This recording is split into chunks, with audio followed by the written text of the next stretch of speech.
300 kilo RDX कहाँ से आया? वहाँ से उस एरिया में आया, उल्टी गाड़ी घूम के उस एरिया में परिंदा भी पर नहीं मार सकता। ये सवाल अमित शाह से क्यों नहीं पूछते, नरेंद्र मोदी से क्यों नहीं पूछते? सरकार की गलती नहीं है, ये हमारी गलती है। हमारे अंदर कुछ लोग ऐसे छुपे हुए हैं जो उनको सपोर्ट करते हैं। जब से सरकार आई है, चाहे उसमें पुलवामा हमला हो, चाहे दिल्ली ब्लास्ट हो, आज वो मीडिया कहाँ गए, आज वो लोग कहाँ गए जो कांग्रेस को टारगेट करते थे? सुरक्षा में चूक थी, और जब वहाँ फरीदाबाद में पकड़ा गया था तो वहाँ से पहले ही नाकाबंदी करते थे, बॉर्डर सील करते थे, तो हो सकता था हादसा बच्चा। जब मेरे को दो मिनट बाद होश आया तो आग लगी हुई थी चारों तरफ और कुछ बॉडी बिखरी पड़ी थी। नमस्कार, आप देख रहे हैं तेज तरार और मैं हूं आपके साथ परमजीत कौर। देखिए, इस वक्त मैं मौजूद हूं राजधानी दिल्ली के लाल किला के ठीक सामने, और उसी जगह पर जहां पर 10-11 जैसा एक ब्लास्ट देखने को मिला था। ब्लास्ट हुआ था एक गाड़ी में, जो एक I-20 में ज़ोरदार धमाका देखने को मिला। वो धमाका इतना ज़ोरदार था कि जिसे शायद इतिहास में भी याद किया जाएगा। अगर आप देखें तो देखें, ठीक इसी जगह पर वो I-20 गाड़ी आकर रुकती है और यहीं पर उस I-20 में ज़ोरदार ब्लास्ट हो जाता है। ब्लास्ट इतना ज़ोरदार था कि अगर आप ये सड़क देखेंगे तो देखिए, ये सड़क जो है अभी भी चटकी हुई आपको नज़र आएगी, और इस सड़क को देखकर आप जायज़ा लगाएं, अनुमान लगाएं कि वो ब्लास्ट कितना ही ज़्यादा ज़ोरदार रहा होगा। देखिए, ठीक इसी जगह पर I-20 रुकती है। उस कैमरे की फुटेज में साफ तौर पर नज़र आता है कि किस तरीके से एक I-20 आई, यहाँ पर रुकी और धमाका हुआ, और आसपास की खड़ी सभी गाड़ियों को उस आग ने, उस धमाके ने अपनी चपेट में लिया। देखिए, इन्हीं CCTV कैमरा में जो है वो पूरी वारदात कैद होती है, जिसमें उमर नबी नज़र आता है कि वो गाड़ी को यहाँ पर लाकर खड़ा कर देता है। यही रेड लाइट होती है, और इसी जगह जो है वो पूरा ब्लास्ट देखने को मिलता है। अभी हालात बिल्कुल सामान्य हैं। गेट नंबर 4 और गेट नंबर 1 पूरी तरीके से बंद था, लेकिन अभी जो है खोल दिए गए हैं, जो कि आप तस्वीरों में भी देख सकते हैं कि लोगों की आवाजाही जो है वो अब शुरू यहाँ पर कर दी गई है। अब देखिए, और भी आगे यहाँ पे कुछ लोगों से भी जानेंगे कि आखिर लोगों का इस बारे में क्या कुछ कहना है। और देखिए, वही बात हो रही थी कि सुरक्षा में चूक हुई है, और सुरक्षा में चूक अभी आप देखेंगे तो वही भीड़ भाड़, गाड़ियाँ ठीक उसी तरीके से खड़ी है जहाँ लोगों ने मुद्दा उठाया था पार्किंग का, कि पार्किंग को यहाँ से ख़त्म कर देना चाहिए। पार्किंग अगर ख़त्म हो जाती तो शायद ये हादसा ना होता, क्योंकि 3 घंटे तक उमर नबी पार्किंग में मौजूद था। गाड़ी 3 घंटे तक वहाँ पर पार्क थी, और अभी देखें हालात बिल्कुल वैसे हैं। गाड़ियाँ वैसे ही यहाँ पे पार्क कर दी गई हैं, गाड़ियाँ वैसे ही खड़ी हैं, लोग आ जा रहे हैं। और अब सुरक्षा की बात करें तो शायद अभी भी कहीं ना कहीं सुरक्षा में चूक है। अब यहाँ पे लोग आए हुए हैं, इनसे जान लेते हैं कि इनका क्या कुछ कहना है। क्या नाम है सर? मैडम, मेरा नाम अभय जैन है, मैं शाहतरा से आया हूँ जैन मंदिर के दर्शन करने। मैं सर, 10-11 का हमला सुना था आपने, सुनकर कैसा लगा? जी, बहुत ही ज़्यादा दुख हुआ है सुन के, मगर सबसे ज़्यादा दुख इस बात का है, जो हमारी केंद्र में 2014 से मोदी सरकार आई है, उनका सबसे बड़ा मुद्दा यही था कि सेफ्टी लाएंगे देश में, बम ब्लास्ट नहीं होंगे। जब से सरकार आई है, चाहे उसमें पुलवामा हमला हो, चाहे दिल्ली ब्लास्ट हो, आज वो मीडिया कहाँ गए, आज वो लोग कहाँ गए जो कांग्रेस को टारगेट करते थे? कहाँ गए? दिखते ही नहीं है। आज बीच की बात नहीं होती, आज सिर्फ हिंदू मुसलमान की बात होती है। मैं भी हिंदू हूँ, मैं भी जैन हूँ, मेरे को तो नहीं दिखती कोई नफरत। यहाँ पे जो भी गड़बड़ है देश के अंदर, ये सिर्फ भाजपा हिंदू मुसलमान के नाम पर दंगे करती है। हमने खुद भाजपा को वोट दिया है, लेकिन मैंने ये कदम खा लिया है, जैसे हालात करे हैं, चाहे उसमें बेरोजगारी का मुद्दा हो, चाहे उसमें आज वोट चोरी का मुद्दा हो। आपके सामने कर्नाटक के अंदर एक असेंबली सीट पकड़ी गई, उसके अंदर एक मकान में केवल एक मकान में 10,000 वोट निकले। उस एड्रेस पे 10,000 वोट थे, और जब वहाँ पे जाके पड़ताल की गई, वहाँ पे केवल 2 कमरों का सेट था। आप खुद ही बताइए, उस 2 कमरों के सेट में 10,000 लोग कहाँ से आ सकते हैं? और बाद में पड़ताल की गई, वो किसी भाजपा के बड़े नेता का मकान था, किराए पे दे रखा था उन्होंने। तो ये जनता को जागरूक होना पड़ेगा। मैं खुद बीजेपी का वोटर करता था, लेकिन मैंने सच्चाई समझी, और आज मैं शपथ लेता हूँ, मैं भाजपा को कभी वोट नहीं दूंगा। मोदी जी को जवाब देना चाहिए, चाहे मणिपुर की हिंसा हो क्यों ना हो। उसके अंदर मणिपुर का भी एक सवाल बोल रहे थे कि सुरक्षा में चूक आ गई। सुरक्षा में चूक थी, 15 लोगों ने अपनी जान गंवा दी। आज अगर बात करूं, आज के हालात, वही भीड़, वही सब कुछ यहाँ पे नज़र आ रहा है। लग रहा है कुछ बदला, सरकार थोड़ी बहुत जगी कि अभी थोड़ी सेफ्टी कर लें। देखिए मैडम, सेफ्टी की इतने साल से तो हम रह ही रहे हैं, ऐसा तो कोई ब्लास्ट नहीं हुआ और मैं तो चाहता हूँ ऐसा कभी ना हो, मगर चूक तो कभी भी हो सकती है, कहीं भी हो सकती है। अब इंटेलिजेंस कहाँ गई हमारी? हमारे देश की सैनिक है, सुरक्षा कर्मी हैं, सब इतनी मेहनत कर रहे हैं, दिन रात हम सबके लिए सुरक्षा कर रहे हैं। अब उन लोगों की बेचारों की मेहनत कहाँ गई? मेरा एक छोटा सा सवाल है पूरे मीडिया कर्मी से भी, आप लोगों ने पुलवामा हमला दिखाया, 300 किलो RDX कहाँ से आया? वहाँ से उस एरिया में आया, उल्टी गाड़ी घूम के, उस एरिया में परिंदा भी पर नहीं मार सकता, उधर RDX कहाँ से आया? ये सवाल अमित शाह से क्यों नहीं पूछते, नरेंद्र मोदी से क्यों नहीं पूछते? ये मेरा सवाल है। आज देश का युवा कहाँ है? बेरोजगार है।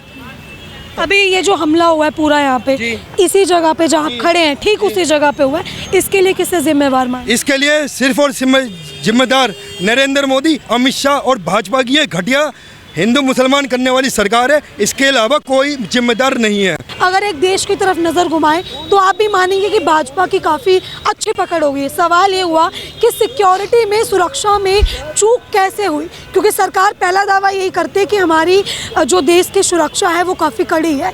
देश में रह रहे हैं और दिल्ली में ब्लास्ट हो गया, देश के अंदर ही ब्लास्ट करने वाले बैठे हैं, तो ये कहाँ कमी आ रही है? मैम आप एक चीज़ बताइए, मोदी कहाँ कहाँ खड़ा रहेगा? आप उसको चाहते हैं कि वो देश का डेवलपमेंट करे, कि देश के अंदर घुस के ये सब करे? वो सर अभी इस चीज़ को हम छोटा तो नहीं बोल सकते, जो ये ब्लास्ट हुआ ये सरकार के ही अंडर उनको देखना तो चाहिए एटलीस्ट कि हुआ, आज यहाँ हुआ, अभी हम खड़े शायद फिर से हो जाए। मैम ये सरकार, गारंटी? मैम ये सरकार की गलती नहीं है, ये हमारी गलती है। आपको मानना पड़ेगा ये हमारी गलती है। हमारे अंदर कुछ लोग ऐसे छुपे हुए हैं जो उनको सपोर्ट करते हैं। आप इस चीज़ को एग्री कीजिए। अगर कोई सरकार को बोल रहे हैं, आप समझिए अगर नरेंद्र मोदी सरकार में नहीं रहते तो अपना देश अभी, आपका जो डेवलपमेंट है, जो करेंसी है, आज आपने देखा कि USD के जगह हम लोगों ने अपना एक अलग करेंसी बना लिया, वो सब कुछ नहीं होता मैडम। अभी सिर्फ आप लोग यही सब करते रहेंगे, कुछ नहीं होगा।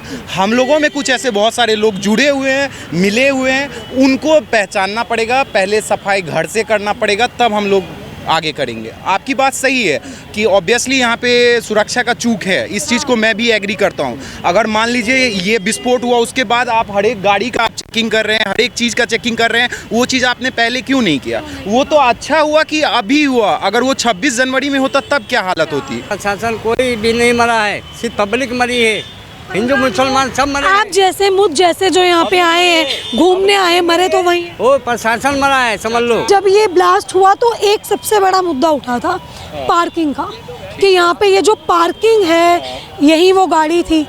ये सड़क पे क्या है ये सर? ये मैम मुझे भी खराब लग रहा है। यहाँ तक की बात, आप इस पार्टिकुलर ये लाल किले की बात आप नहीं कर सकते हैं सर, मैं पूरे दिल्ली में, लेकिन लाल किला जैसा एरिया सबसे एक सॉफ्ट पॉइंट, कोई आतंकी भी अगर टारगेट करेगा ना, सबसे पहले से जामा मस्जिद पास में, लाल किला, जैन मंदिर, शीशगंज गुरुद्वारा, ऐसा सॉफ्ट सा एरिया जो कभी भी पहले पॉइंट पर रहेगा, फोकस इसी पे रहेगा। वहाँ पर ये सड़क पे मतलब इतने बुरे हालात, तो ये परमिशन किसकी है? मैं कौन गाड़ी, अगर ये MCD की है, मैम देखिए, MCD को शायद दिखा नहीं कि रोड पे पार्किंग बनवा रखी है, रोड के ऊपर पैदल जाना भी इतना मुश्किल है। मैम ऐसी हालत में आप ये देखो, ये फायर ब्रिगेड आई है, अभी समझो कोई आग ही लग गई, बंदे मर रहे हैं, झुलस रहे हैं, तो ये इस पार्किंग की वजह से। अब इसमें किसकी गलती है, लोगों की या सरकार की? मैम इसमें हम सरकार की गलती नहीं बोलेंगे, लेकिन सरकार के कुछ ऐसे डिपार्टमेंट है, जैसे MCD है, ये भी एक काइंड ऑफ सरकार का ही डिपार्टमेंट हुआ, तो इसको हम जिम्मेदार MCD वाला, जितना भी दिल्ली का पार्किंग है, और पार्किंग में मनमानी चलता है, गुंडागर्दी चलता है। हम लोग अगर शरीफ आदमी हैं तो वहाँ आप पार्किंग वाले से नहीं कर सकते, क्योंकि वो MCD के पावर में चलता है, तो उस चीज़ का हम वो नहीं कर सकते हैं कि ये सरकार की गलती है। हाँ, ये सरकार की ही गलती है, लेकिन उसका एक पार्ट है, वो उस पार्ट की गलती। ये जो यहाँ ब्लास्ट हुआ, ये जो ब्लास्ट हुआ है, आप किसको जिम्मेवार मानते हैं? आपकी क्या राय है, आपके लिए जिम्मेवार कौन है? मैं हूँ, आप जैसे नागरिक हैं, या जो खुद मर गए 15 लोग इस ब्लास्ट में? अभी भी हम ही जिम्मेदार है, हमें बदलना पड़ेगा ना। अब हम सेपरेट चाहेंगे कि हम बदल गए हैं, पूरा देश बदल जाएगा, ऐसा पॉसिबिलिटी नहीं है। बदलाव हर एक इंसान के अंदर आना पड़ेगा, जरूरी है। क्या नाम है? किसे जिम्मेवार मानते हैं सर ये जो ब्लास्ट हुआ? ये तो ये MCD की वो है, सारी। अभी 6 बजे के बाद फिर ट्रैफिक यहाँ पर इतना ही हो जाएगा, इतना नहीं हो था। जाता है। कुछ बदला सर? कुछ नहीं लास्ट हुए 8-9 दिन हो गए, कुछ नहीं बदला? कुछ नहीं बदलेगा। सेम वही हालात? सेम वही हालात ये रहे। पार्किंग किसकी है? ये पार्किंग का ऑथराइज है सारी। Authorized मतलब दिल्ली पुलिस वगैरह पैसे वगैरह लेती है, फ्री फंड की है।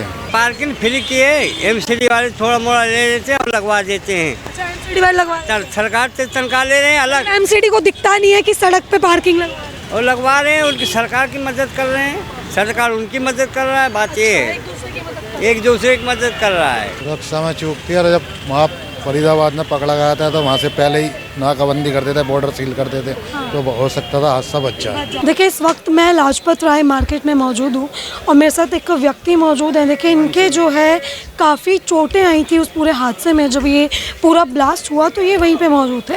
अगर आप अभी भी देखेंगे तो देखिए, इनके चेहरे पर, इनके सर पर, यहाँ तक कहें कि इनके पूरे शरीर पर जो है वो उस ब्लास्ट की चोटों के निशान है। अब इनसे जान लेते कि आखिर उस वक्त क्या मंजर था। नमस्कार सर, क्या नाम है आपका? मान सिंह। सर, उस दिन जब ब्लास्ट हुआ आप वहीं पे थे? जी हाँ किसी काम से गए थे आप क्या? जी, मेरा डेली का रूटीन है। यहाँ से ऑफ करने के बाद मैं वहाँ जाता हूँ। छुट्टी का समय था? अच्छा, क्या हुआ था सर एकदम से? मैं जो है पानी पीना था, मैंने पानी की एक 10 रुपये वाली बोतल ली, तो स्कूटी थोड़ी दूर खड़ी होती है, मेरे साथ जो था वो स्कूटी लेने चला गया। मैं पानी का ढक्कन भी नहीं खोल पाया, इतने ब्लास्टिंग हुई बहुत तगड़ी ज़बरदस्त, जिससे मैं कोई 3-4 मीटर दूर जाए गिरा हूँ। उसके बाद मैं 2 मिनट के लिए बेहोश हो गया। उठ के देखा तो चारों तरफ बॉडियाँ बिखरी पड़ी, आग लगी हुई। चश्मा मेरा कहीं गया, पानी की बोतल का पता नहीं, कपड़े मेरे फट रहे थे। मैं इतना मंजर था। बाकी उसके बाद मैं घायल अवस्था में। यहाँ से तो बता रहे हैं कि जितने भी इंजर्ड थे, चाहे बॉडीज़ थी या जिनके चोटें भी आई, आपकी तो काफ़ी चोटें आई हैं, एलएनजेपी नहीं गया आपको? उनकी तरफ से एलएनजेपी नहीं लगी? जब तक तो कोई आया भी नहीं। 2 मिनट बाद कौन आ जाएगा यहाँ पर? कोई आया ही नहीं था? हाँ, आपको यहाँ ले आए थे? मेरा लड़का मेरे को ले गया ऑटो में डाल के। ब्लास्ट की अगर बात करें सर, अब आपको पता चल गया होगा किसने वो ब्लास्ट किया। वो व्यक्ति खुद भी मारा गया जो गाड़ी में था। मैं तो न्यूज़ में हुई नहीं इस टाइम, क्योंकि चश्मा नहीं है मेरा। अब चश्मा बनवाऊंगा तब मेरे को कुछ दिखेगा। ये तो दूर का है। मंजर उस वक्त कैसा था जिस वक्त ये धमाका हुआ? क्या मंजर था उस वक्त? जब मेरे को 2 मिनट बाद होश आया तो आग लगी हुई थी चारों तरफ और कुछ बॉडी बिखरी पड़ी थी। देखिए, व्यक्ति थे जो इंजर्ड थे इस पूरे मामले में। जैसे कि आप अगर अभी भी इन्हें देखेंगे तो चोटों के निशान जो है वो साफ तौर पर इनके शरीर पर, इनके सर पर आपको नज़र आएंगे। देखिए, जीटीबी अस्पताल में जो है इनका इलाज चला था।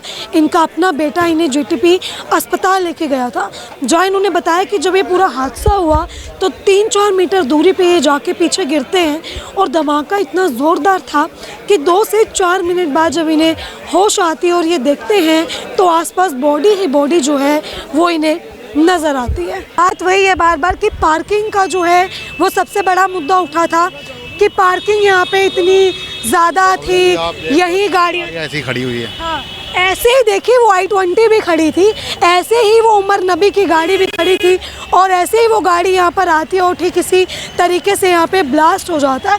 आज भी हालात वही है। लोग बता रहे हैं कि यहाँ पे कुछ नहीं बदलेगा।